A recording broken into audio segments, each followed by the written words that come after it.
Vamos lá então, pessoal. Estamos aqui no nosso bloco das justificativas. E aqui no nosso bloco das justificativas, se a gente der uma olhada aqui nos nossos post-its que a gente tem aqui, a gente vai perceber que tem uma série de motivadores, né? Motivos que levam as pessoas a quererem uma patente relevante e tal. Coisa muito comum, né? Medo da concorrência, medo que roubem as ideias. Um investidor, de repente, está te pressionando para que você tenha ali uma patente. Pontuação no currículo, né? Infelizmente ou felizmente, o fato é que patentes são utilizadas como métrica de inovação ou como progressão de carreira, muitas vezes, né? A gente tem que estar atento a isso. Questão, né, de ganhar visibilidade, patentes são grandes vitrines, como a gente vai ver, e também é uma questão de melhorar a nossa posição competitiva. E a gente aqui vai dar uma navegada rápida nesses blocos todos, pessoal, mas basicamente, acho que talvez a parte mais importante que a gente tem para quem está entrando aqui no nosso curso é: será que eu preciso mesmo uma patente? Será que uma patente vai de fato mesmo agregar alguma coisa a ponto de ser relevante para mim e para o meu negócio?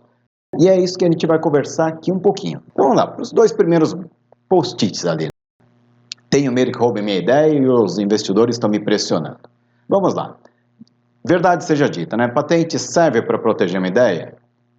Serve, mas vamos ver dentro de quais condições, né? Não a ideia em si, mas vamos ver o que diz a lei aqui. Olha só, né? Vamos lá. Nossa Lei de Propriedade Industrial, né? Lei 9.279 de 96.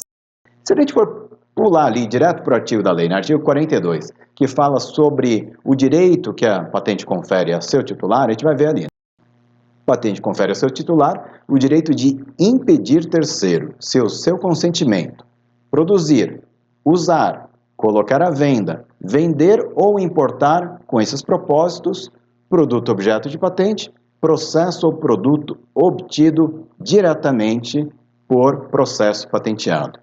E aqui desse artigo da lei, dessa nossa conversa inicial, eu vou colocar até um post-it gigante aqui amarelo, que vai acabar norteando muito do nosso curso, da nossa conversa que a gente vai ter daqui para frente. Afinal de contas, né, o que é uma patente, né? O que ela faz? Então, essa história, né? Patentes, numa visão possível, né, elas são uma barreira à concorrência, né? Então, são barreiras para impedir a concorrência. Então, impedir terceiros produzirem, usarem, colocarem à venda, venderem ou importarem uma invenção patenteável. Mas aí vem, que história é essa de uma invenção patenteável? Aí tem, no conceito do nosso curso, a gente vai trabalhar muito com essa ideia de uma invenção patenteável, é a materialização da solução técnica de um problema técnico que seja nova e não seja óbvia. Esses conceitos todos, né, de obviedade, novidade, etc., a gente vai ver ali no nosso bloco, quando a gente for falar ali sobre o nosso produto. Então, uma patente relevante. Não? O que é patente? O que é patenteável? O que não é patenteável? E assim por diante. Nesse bloco, a questão mais importante que eu gostaria de trazer para a nossa conversa é o seguinte. Muitas vezes as pessoas falam, tive uma ideia, quero patentear. É patenteável? Aí você fala, ela resolve um problema técnico? Ela é a solução técnica de um problema técnico? Um aspecto importante. Ela é nova? Ah, não, eu já vi lá nos Estados Unidos e eu nunca vi aqui. Não, peraí, se já viu lá nos Estados Unidos, então já não é mais nova, né? Porque já foi tornado acessível ao público aquilo ali. Mas Henrique, aqui no Brasil não tem, então novidade absoluta. Isso tudo a gente vai ver lá no nosso bloco também, né? Do que é o nosso produto, o que é patente.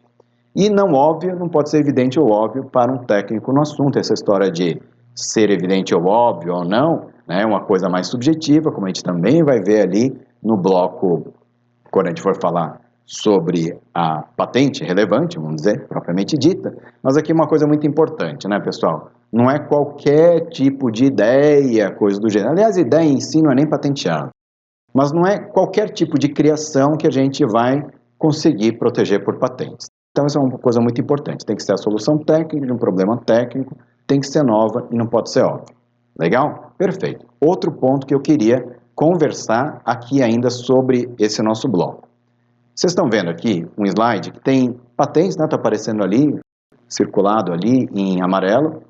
Vocês estão vendo que tem um outro, né? Ovalzão assim, azulzão assim, Do lado esquerdo tem direitos autorais, do lado direito propriedade industrial, propriedade sui generis está até ali, né, misturado ali também lá com propriedade industrial. Então, por exemplo, cultivares, acesso à biodiversidade, conhecimento tradicional, por exemplo.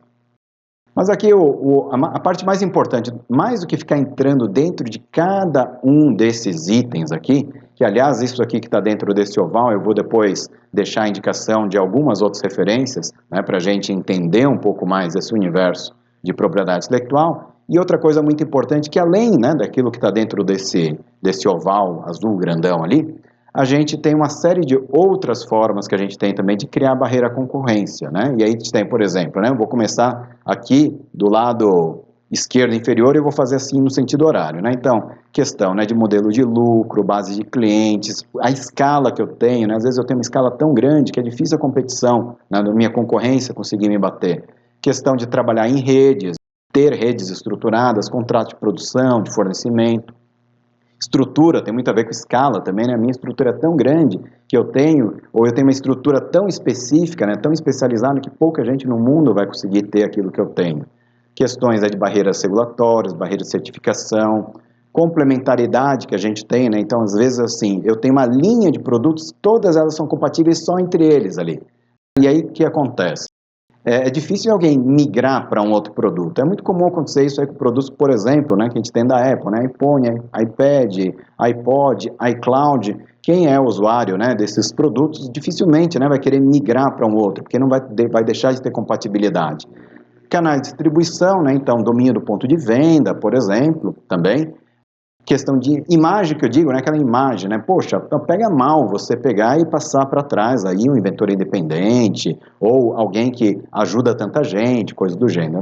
Engajamento de clientes, por exemplo, né, sonho de consumo de todo mundo. Aliás, sonho de consumo de alguém que ministra um curso como esse, que vocês, né, que estão assistindo esse curso, ajudem a gente a melhorar esse curso cada vez mais. Então fica aquela história, poxa, né, esse curso ele vai continuar evoluindo, né, e as minhas dúvidas ajudam a gente a melhorar o curso, olha só que legal, e a dúvida dos outros também. Então, de repente, é uma forma da gente engajar os clientes. Falando desse curso propriamente dito, a gente vai ver, né, métodos educativos não são patenteáveis, por exemplo, mas a gente tem outras formas de proteção, né? Direitos autorais, questão de imagem, questão, né, de ser um cara, gente boa, ou pelo menos tentar, né, ser gente boa, assim, coisas do gênero. Então, vocês percebem, né, que diferentes tipos de... Um curso como esse não deixa de ser uma criação, mas ele é patenteado? Não, ele é passível de proteção ali mais para o mundo dos direitos autorais. Questão, né, de patentes, a gente já viu, né? Solução técnica de problema técnico, novo e não óbvio, patente. Marcas, elementos visuais distintivos de produtos ou serviços, né? Aliás, visuais aqui no Brasil, lá nos Estados Unidos tem até a marca sonora, por exemplo. Vamos lá, né? Desenhos industriais, aparência, né, de objetos, ou então padrão de estamparia, coisa do gênero. Então tem muito a ver com a aparência. Patente não é questão da aparência. Patente sempre tem a ver com solução técnica de um problema técnico. Aliás, aí sempre tem alguém que me pergunta assim, ei, eu trabalho na área de software. Eu ouvi falar que software não é patenteável. Eu falo, o software em si, que ali as linhas de programação, realmente, as linhas de programação, elas não são patenteáveis. Tem até a lei de proteção ao software, que faz referência direta à lei de direitos autorais. Tá? Então, as linhas de programação não, mas aí eu pergunto, o seu software resolve um problema técnico? Resolve. Opa! Ele é uma solução técnica para o problema técnico? Sim. Ele é novo? Sim, nunca vi ninguém fazer nada parecido com isso. Espera aí, você nunca viu a sua interface ou você nunca viu alguém cruzar esses problemas todos como o seu software cruza?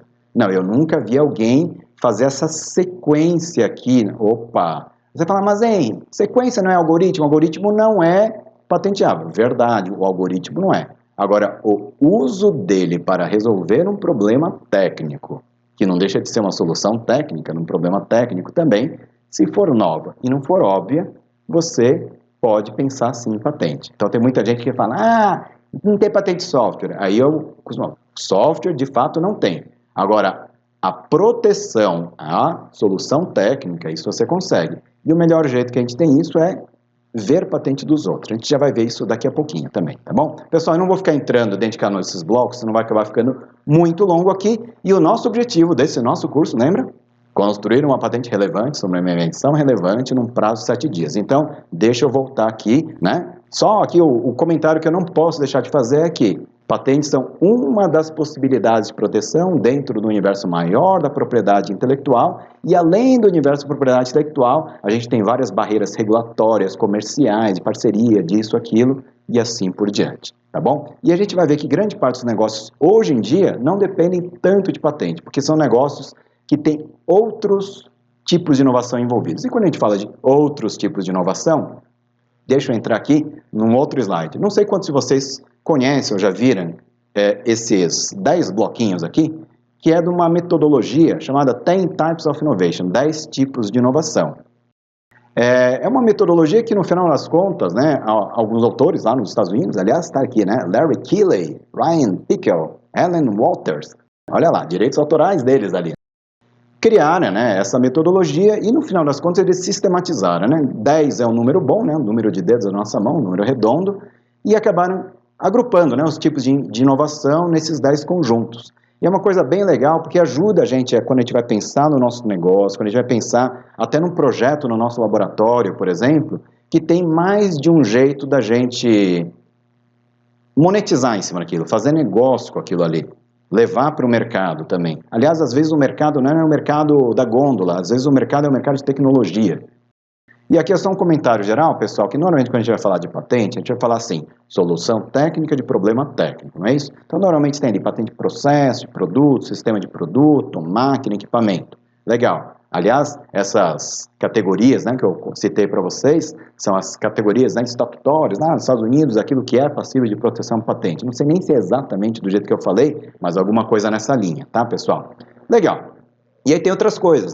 Modelo de lucro, rede, estrutura, né? Então, o tamanho da minha empresa, né, eu tenho infraestrutura, não é patenteável isso. Ele está falando de uma barreira comercial. Eu ter uma rede em que eu tenho contrato de fornecimento, de exclusividade, por exemplo, é outra coisa, isso aí não é patenteável. É um jeito que eu faço meu negócio ali. Mesma coisa, modelo de lucro. Eu tenho um modelo de lucro que eu vendo a impressora baratinho, preço de custo, e depois eu ganho com a recarga do cartucho, coisa do gênero. Fala, legal, hein? Interessante. Você fideliza lá o cliente, que ele tem um hardware lá, afinal de contas, e ele vai comprando a reposição, né? Então, um modelo de lucro pode ser baseado ali, não na venda do equipamento, mas baseado na reposição, por exemplo. Então, qualidade de serviço, aí fica bem evidente, qualidade de serviço você tem, a qualidade de serviço não é patenteável, mas tem outro tipo de proteção, que muitas vezes você tem, não é nem proteção porque não pode te copiar, na verdade, assim, às vezes você tem um serviço que ele é tão bom e tão redondinho, né, funciona tão bem que dificilmente alguém vai conseguir te bater. Pode até tentar. Aliás, pode até te bater também, mas é uma barreira de entrada. Canais de distribuição, por exemplo, ter marcas que imprimem, né, um status ao seu produto, tal, coisa do gênero. Então, não deixa de ser também, né, uma estratégia de marca, criar uma marca premium, que pouca gente tem, por exemplo. Ou então uma marca verde, que é uma marca bacana, assim, né? Poxa, todo mundo curte aquela marca. Não, porque os caras são do bem, cara, né? E aí vem a história, né, de engajamento de cliente, é quando o seu próprio cliente, ele passa a ser ali, né, uma parte do seu processo ali, né? O cliente engajado é o que todo mundo quer, no final das contas, né? Aquela história não só da fidelização dele, mas é alguém que acaba se tornando quase que um embaixador ali do seu produto, do seu serviço, do seu comércio, seja lá o que for. Porque hoje em dia, grande parte daquilo que a gente tem de ideia, tive uma ideia, tenho medo de ser copiado, vocês vão ver que provavelmente não são ideias, que são soluções técnicas de problemas técnicos. Né? A gente está falando de outros tipos de ideias, e esses outros tipos de ideias não é com patente que a gente vai proteger. Se para executar, tornar aquela ideia que eu tive execuível, eu tenho que resolver um problema técnico, aí voltei para o jogo, patente de novo. Solução técnica, problema técnico, nova e não óbvio. Lembraram? Beleza. E só para a gente fechar esse bloco aqui, ainda falando nessa história, né? Tenho medo de ser copiado, os investidores estão me procurando, né? Só vou mostrar aqui para vocês, esse diagrama aqui é um outro canvas, não é nem o Business Model Canvas da Alexander Osterwalder e nem o Project Model Canvas do meu amigo José Finock. Esse aqui é um outro canvas chamado Lean Canvas, que é uma derivação do Business Model Canvas, de um autor chamado Ash Maurya, né? E aí ele construiu um canvas mais focado em empresas nascentes, de base tecnológica, né? E aí tem um quadro muito importante ali, né, no Lean Canvas, que é essa história do unfair advantage, que é uma barreira de entrada. E nesse caso que a gente vai ver. Patentes são um dos tipos de barreira. Lembra que a gente viu aquele outro slide ali, do oval e tal? Então, patentes são um dos tipos de barreira que a gente pode ter. Quando a gente tem um problema técnico, uma solução técnica envolvida, e a gente tem uma coisa nova e não óbvia, a gente vai pensar bastante em patente como uma forma de criar uma barreira.